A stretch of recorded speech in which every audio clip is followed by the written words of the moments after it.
Hey guys, so my name's Shay, and today I'm going to be talking about how grief works, or doesn't work. You might be asking yourself, what makes me an expert on grief?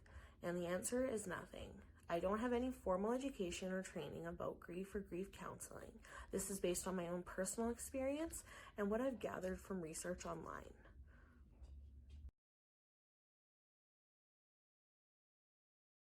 Grief, as defined by the Oxford Dictionary, is deep sorrow, especially that caused by someone's death. What we know as a society is that grief can be caused by a multitude of things, and grief is individual to the person feeling it. There are many things that may cause one to feel grief. They can include the death of a loved one, the separation of parents, the loss of a pet, a major life change, confusion of one's identity, and experiencing or witnessing abuse, though the list of things that can cause grief is much longer. Popular culture loves to reference something known as the Kubler-Ross model, more commonly known as the 5 stages of grief. This model has been around since the 1960s. It's something many of us are familiar with, but maybe don't fully understand.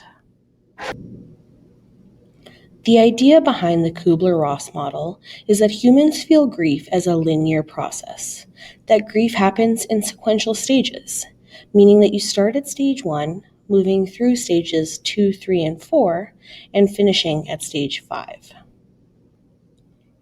Thanks to the ongoing study of psychology and grief, we now know that this model is outdated, and it isn't the only way to approach or understand grief.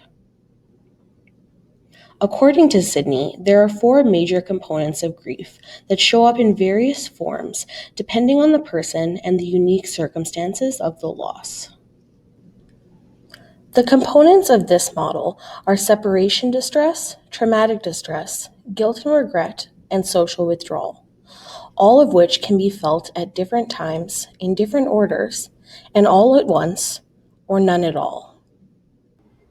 It's important to note the difference between healthy and unhealthy grieving. It's okay to feel sad or alone or angry. But if you're feeling like you might be at risk of harming yourself or others, reach out to somebody you love. When dealing with grief, it's important to reach out to the people in your support circle. Talk to your family and friends, your family doctor or a teacher, or your school counselor.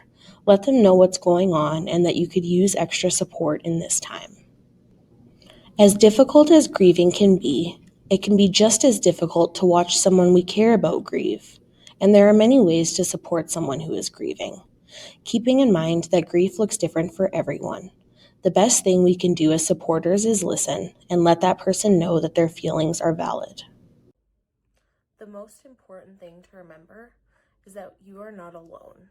Grief is a normal part of life that everyone will deal with at one point or another. Reach out to the people who love you and the people who you love.